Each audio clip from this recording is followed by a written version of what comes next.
مینوالو دا جومات دی د ملک صاحب او بله ورځ هم زمونږ یو ملګری راغلی او نو ما یې زه به جومات دپاره ویډیو کوم خو خپل وټساپ نمبر به پرې نه ورکوم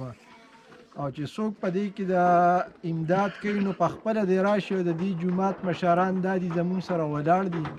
د دې امام نه چې په چا باندې اعتماد یې هغه له دې پیسې ورکړي یا دې په خپله ګیل کار راولي او ځان سره میټیریل راوړي په خپله دې پکې کار وکړي په دې زیات تر خلک چې کم دي نو هغه زمیندار دي یا مزدور کار دي نو د خپل وس مناسب دوی خپل امداد کوي هغه خپل کار روان کړی جومات مسجد ماشاءالله لنټر منټر هر څه شوي دي خو لږ ډېر کار پکې اوس هم پاتې دی نو الله پاک به تاسو له اجر او ثواب د دې درکړي چې په دې جومات کې د خپلې پیسې ولګوئ نو دا ډېر ښه کار دی ملک صاحب ته هم د خپلو مینهوالو ته دې ووایه بس مینوالو خبره دا ده چې دا زمونږ جومات دی او داسې کار دی چې دننه به ورشي دغه دی دا ویډیو کې وکړه چې کوم کار دا د ملک صاحب جومات دی دې کې واړه سبق هم وایي ماشاءالله اوس هم پکې واړه ناست دي دا ملک صاحب جومات دی او دا ماشومان پکې سبق وایي او نو بس مینهوالو تاسو ته دغه درخواست دی چې څوک ملک له راځي نو دا جومات ته خپل لاس اخلاص ورسره کوئ او چې څومره امداد هم کېږي زه نه خپل وټساپ نمبر ورکوم نه د چا نمبر ورکوم په دې ویډیو کې او بس چې د چا دغه قسمت د ثواب جرا دي شي دلته په خپله دې مشرانو له دې ورکړي دا مشران دغه که دا د دې بار ولاړ دي بس خبره داسې ده چې زمونږ جومات دی او هسې مونږ له خلک ځي راځي که نه نو لکه خبره دا ده چې دا د الله کور دی نو چې دیو کې سړی قرباني ورنکړي نو بیا خو کار ونه شو بیا خو هسې د مسلمانۍ دعوه نشو کولی ځکه چې دا خو د الله کور دی او الله پاک به په خپله جوړی خو موږ له هم دا پکار دی چې موږ منډه ترلی وو او دغه وکړو نو زما مینهوالو زموږ دا جومات دی او دې ته چې کوم دی د اودسونو ځای هم لکه د خراب دی نو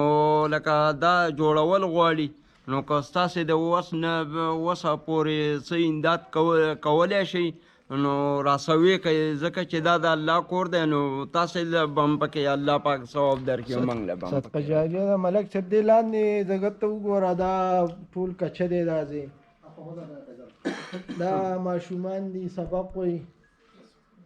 د قرآن تلاوت کوي قاري صاحب زموږ ماشاءالله ناست دی د ټولو ماشومانو ته دې تلاوت کوي د قرآن سبق ورته ښیي نو او دغه لوډ سپیکر حل دی دا بیا د اودسونو ځای دی بار چې دوی کومې ګټرې یادوي نو هغه به مونږ خیر تاسو ته لیدي نه وښایي په هغې باندې چت لکې شته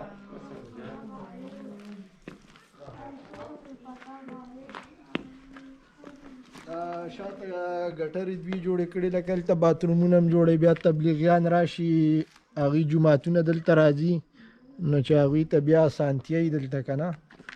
بل لکه د دې اودسونو پراپر دی نشته ډیګې میګې دا نیر چې راشي نو بیا په دې اوبو باندې اودسونه کوي د نیر په اوبو باندې نو چې څوک هم امداد کوي د الله کور دی راشئ په خپله باندې او د دې ځګي مشرانو ته پیسې حواله کړي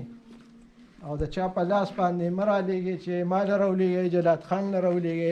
یا بل دا ښایسته ښایسته مشران ولاړ دي او پومبوشه زموږ د دې علاقې نوم دی پومبوشه او د ملک جلات خان جومات دی ما هغه د ملک صاحب کور دی او دا جومات دی په دې کې مونځ کېږي 15 وخته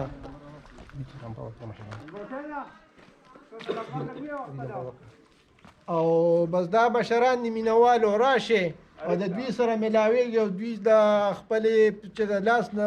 څومره کېږي هغو نه امداد د دوی سره وکړي چې دا جومات آباد شي د الله کور دی خلک به پکې مونځ اودس کوي دغه دي ماشومان پکې تلاوت کوي نو بیا به تاسو ته د هغې ثواب ملاویږي او دا دنیا فاني ده او زمونږ دغه پیسې به زمونږ په کار راځي اوس چې مونږ کومې په ځان باندې لګو دا ابس دي او آخرت لپاره هم څه پکار دی دنیا لپاره خو مونږ ډېرې هلې ځلې وکړې او لګیا یو کوې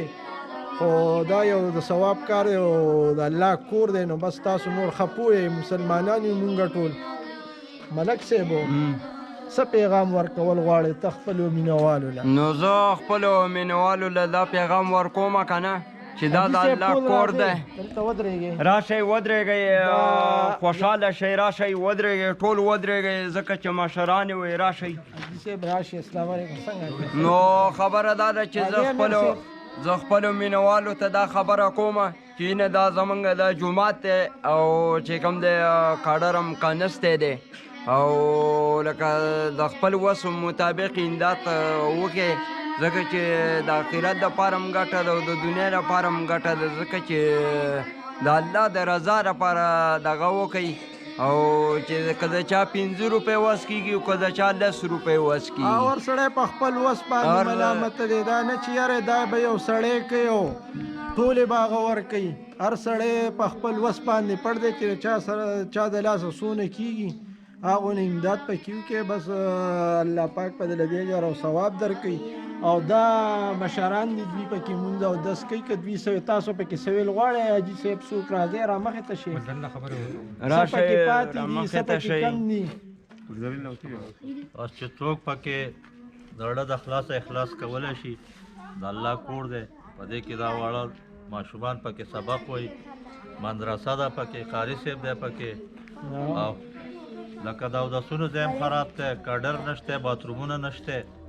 او نور هم پکې داسې ټکه ټوکه کار لکه ډېر کمی دی او د قاري صاحب کمره هم راسه نشته. نو که څوک زړه د خلاصه د الله کور د اخلاص پکې کولی شي، الله پاک به د دې اجر درکړي او ثواب به درته میلاوي. او دا دوی پکې لکه زمونږ کلی خو د جلات خان د کلي نه بیرته دی ډېره خوا دی